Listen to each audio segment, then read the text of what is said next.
بسم اللہ الرحمن الرحیم۔ اللہ پاک کا اپنے نبیوں کی طرف نازل کیا جانے والا کلام وحی کہلاتا ہے۔ وحی پیغمبروں کے ساتھ مخصوص ہے، جیسے کہ اللہ پاک فرماتا ہے، اور ہر بشر کی یہ مجال نہیں کہ اللہ سے کلام کرے۔ بعض اوقات ہمارے ذہنوں میں سوال آتا ہے کہ اللہ پاک نے ایک ہی دفعہ پورا قرآن نازل کرنے کی بجائے تھوڑا تھوڑا نازل کیوں فرمایا تھا؟ تو جان لیجئے کہ یہی سوال ایک دفعہ مشرکین مکہ نے حضور نبی کریم صلی اللہ علیہ وآلہ وسلم سے پوچھا تھا، تو اس کے جواب میں اللہ پاک نے سورۃ فرقان کی آیت نمبر 32 اور 33 نازل فرمائی۔ اللہ پاک فرماتا ہے، اور یہ کافر لوگ کہتے ہیں کہ ان پر سارا قرآن ایک ہی دفعہ میں نازل کیوں نہیں کر دیا گیا؟ اے پیغمبر، ہم نے ایسا اس لیے کیا ہے تاکہ اس کے ذریعے تمہارا دل مضبوط رکھیں، اور ہم نے اسے ٹھہر ٹھہر کر پڑھوایا ہے، اور جب کبھی یہ لوگ تمہارے پاس کوئی انوکھی بات لے کر آتے ہیں، ہم تمہیں اس کا ٹھیک ٹھیک جواب اور زیادہ وضاحت کے ساتھ عطا کر دیتے ہیں۔ اس آیت مبارکہ کی تفسیر میں حضرت امام رازی لکھتے ہیں کہ قرآن کریم کے تدریجی نزول کے پیچھے 3 طرح کی حکمتیں تھیں۔ سب سے پہلی یہ کہ اگر قرآن ایک ہی دفعہ نازل ہو جاتا تو احکام کی پابندی اسی دن سے شروع ہو جاتی، مطلب پہلے دن سے ہی مسلمانوں پر تمام احکام لاگو ہو جاتے ہیں جن پر ایک دم سے عمل کرنا مشکل ہو جاتا ہے۔ دوسری وجہ یہ تھی کہ حضور صلی اللہ علیہ وآلہ وسلم کو مکہ والے روز طرح طرح کی اذیتیں دیتے تھے، جبکہ حضرت جبرائیل کا بار بار قرآن لے کر آنا ان مصیبتوں کو خوشیوں میں بدل دیتا تھا۔ تیسری وجہ یہ ہے کہ قرآن کریم کا ایک بڑا حصہ لوگوں کے سوالات کے جوابات اور مختلف واقعات سے متعلق ہے، اس لیے ان آیتوں کا نزول اسی وقت مناسب تھا جس وقت وہ سوالات کیے گئے تھے یا وہ واقعات پیش آئے۔ اس سے مسلمانوں کی بصیرت بھی بڑھتی تھی، اور قرآن کریم کی غیبی خبریں بیان کرنے سے اس کی حقانیت اور زیادہ آشکار ہو جاتی تھی۔ مختلف انبیاء پر اللہ پاک نے مختلف طریقوں سے وحی نازل فرمائی، جبکہ اللہ پاک نے اپنے آخری نبی سرور کائنات آقا دو جہان حضرت محمد صلی اللہ علیہ وآلہ وسلم پر 6 طریقوں سے وحی نازل فرمائی۔ ناظرین، ان 6 طریقوں سے متعلق بتانے سے پہلے ضروری ہے کہ آپ کو وحی کی کیفیت کا حال سنایا جائے۔ ابن سعد روایت کرتے ہیں کہ جب بھی حضور صلی اللہ علیہ وآلہ وسلم پر وحی نازل ہوتی تو آپ کا چہرہ انور متغیر ہو جاتا، جیسے کھجور کی زرد شاخ ہو، سامنے کے دانت کپکپانے لگتے، سانس رکنے لگتا، اور آپ کو اتنا پسینہ آتا کہ اس کے قطرے موتیوں کی طرح جھرنے لگتے۔ فتح الباری میں روایت ہے کہ وحی کی کیفیت میں کبھی کبھار ایسی شدت بھی ہوتی تھی کہ اگر حضور صلی اللہ علیہ وآلہ وسلم اونٹنی پر سوار ہوتے اور وحی نازل ہوتی تو وحی الہی کے بوجھ سے اونٹنی بیٹھ جاتی۔ ایک بار اسی طرح وحی آئی اور آپ صلی اللہ علیہ وآلہ وسلم کی ران حضرت زید بن ثابت کی ران پر تھی، تو حضرت زید کو اس قدر وزن معلوم ہوا کہ جلدی ہی ان کی ران کچلی جائے گی۔ امام بہقی بہت سے صحابہ سے روایت نقل کرتے ہیں کہ وحی جب نازل ہوئی تو کبھی کبھار ہلکی ہلکی آوازیں دوسروں کو بھی محسوس ہوتی تھی۔ صحابہ کے اقوال نقل ہیں کہ جب حضور صلی اللہ علیہ وآلہ وسلم پر وحی نازل ہوتی تو آپ کا چہرہ مبارک کے قریب شہد کی مکھیوں کی بھنبھناہٹ جیسی آوازیں سنائی دیتی تھی۔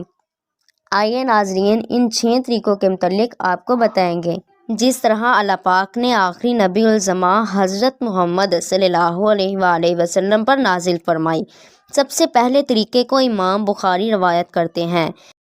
ایک دفعہ حضرت محمد صلی اللہ علیہ وآلہ وسلم سے حضرت حارث بن شہام نے پوچھا، یا رسول اللہ صلی اللہ علیہ وآلہ وسلم، آپ پر وحی کیسے نازل ہوتی ہے؟ حضور صلی اللہ علیہ وآلہ وسلم فرمانے لگے کہ وحی کی سب سے زیادہ سخت صورت یہ ہوتی ہے کہ جب مجھے ایک گھنٹی کی آواز سنائی دیتی ہے اور اسی آواز سے نازل ہوتی رہتی ہے، پھر جب یہ سلسلہ ختم ہوتا ہے تو جو کچھ اس آواز نے کہا ہوتا ہے وہ سب مجھے یاد ہو جاتا ہے، اور کبھی فرشتہ میرے سامنے ایک مرد کی پیاری صورت میں آتا ہے اور مجھے پیغام سناتا ہے، وہ جو کچھ کہتا ہے مجھے یاد ہو جاتا ہے۔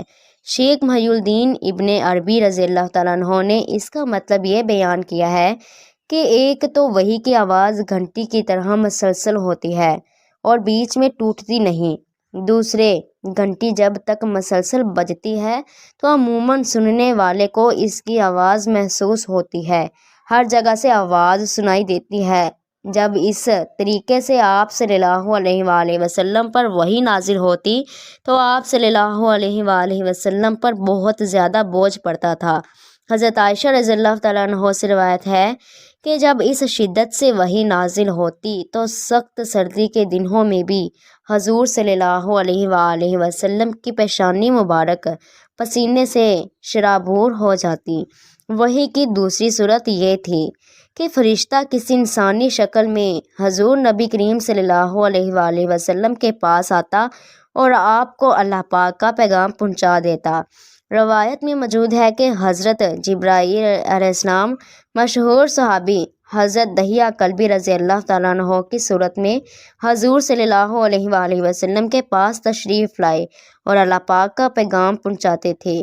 وحی کی تیسری صورت یہ تھی کہ حضرت جبرائیل علیہ السلام کسی انسانی شکل اختیار کیے بغیر اپنی اصل صورت میں دکھائی دیتے تھے اور حضور صلی اللہ علیہ وآلہ وسلم کو اللہ پاک کا پیغام دیتے۔ ایسی صورت میں جب بھی حضور صلی اللہ علیہ وآلہ وسلم کے پاس حضرت جبرائیل علیہ السلام آئے تو اللہ کا خاص پیغام ملا۔ وحی کی چوتھی صورت یہ تھی کہ آپ کو نزول قرآن سے پہلے سچے خواب آتے تھے، یعنی جو کچھ آپ کو خواب میں نظر آتا وہ اگلی صبح نمودار ہو جاتا۔ بخاری کے باب الوحی کی حدیث نمبر 3 ہے کہ حضور نبی کریم صلی اللہ علیہ وآلہ وسلم پر وحی کی ابتدا نیند کی حالت میں سچے خوابوں سے ہوئی۔ اس وقت جو کچھ آپ خواب میں دیکھتے وہ بیداری میں ہو جاتا تھا۔ وحی کی پانچویں صورت یہ تھی کہ حضرت جبرائیل کسی بھی صورت میں سامنے آئے بغیر آپ کے قلب مبارک میں کوئی باطل کار ڈالنا فرما دیتے تھے۔ اسی اصطلاح میں نفث فی الروح کہتے ہیں۔ جیسے حدیث پاک میں حضور صلی اللہ علیہ وآلہ وسلم نے فرمایا ہے، حضرت جبرائیل نے میرے دل میں بات ڈالی ہے، کوئی نفس مرتا نہیں یہاں تک کہ اس کا رزق مکمل ہو جائے، لہٰذا تلاش رزق میں اعتدال اختیار کرو۔ وحی کی چھٹی صورت فرشتے کے واسطے کے بغیر اللہ تعالیٰ کی آپ صلی اللہ علیہ وآلہ وسلم سے براہ راست گفتگو، جیسے اللہ تعالیٰ نے موسیٰ علیہ السلام سے گفتگو فرمائی تھی۔ وحی کی یہ صورت موسیٰ کے لیے نص قرآنی سے قطعی طور پر ثابت ہے، لیکن نبی صلی اللہ علیہ وآلہ وسلم کے لیے اس کا ثبوت قرآن کی بجائے معراج کی حدیث میں ہے۔ جب آپ صلی اللہ علیہ وآلہ وسلم پر معراج کی رات نماز کی فرضیت وغیرہ کے سلسلے میں اللہ تعالیٰ نے اس وقت وحی فرمائی جب آپ صلی اللہ علیہ وآلہ وسلم آسمانوں کے اوپر تھے۔ ناظرین، حضرت ابو ذر رضی اللہ تعالیٰ عنہ فرماتے ہیں کہ رسول اللہ صلی اللہ علیہ وآلہ وسلم نے مجھ سے ارشاد فرمایا، تو صبح جا کر کتاب اللہ کی آیت سیکھے، یہ تیرے لیے 100 رکعت نماز سے بہتر ہے، اور تو صبح جا کر علم کا ایک باب سیکھے، خواہ اس پر عمل کرے نہ کرے، یہ تیرے لیے 1000 رکعت پڑھنے سے بہتر ہے۔ اسی طرح حضور صلی اللہ علیہ وآلہ وسلم نے فرمایا کہ قرآن کے ایک حرف پر 10 نیکیاں ہیں، جبکہ الف لام میم 3 حرف ہیں، یعنی الف لام میم پڑھنے پر 3 نیکیاں ہیں۔ دوستو، زیادہ سے زیادہ قرآن پاک پڑھے اور سیکھے۔ اللہ پاک ہم سب کو قرآن پاک پڑھنے، سمجھنے اور اس پر عمل کرنے کی توفیق عطا فرمائے۔ بروز قیامت اللہ پاک ہمارے گناہوں پر پردہ فرما کر ہمیں نبی پاک صلی اللہ علیہ وآلہ وسلم کی شفاعت نصیب فرمائے۔ کمنٹ سیشن میں آمین لکھنا مت بھولیے گا۔ شکریہ۔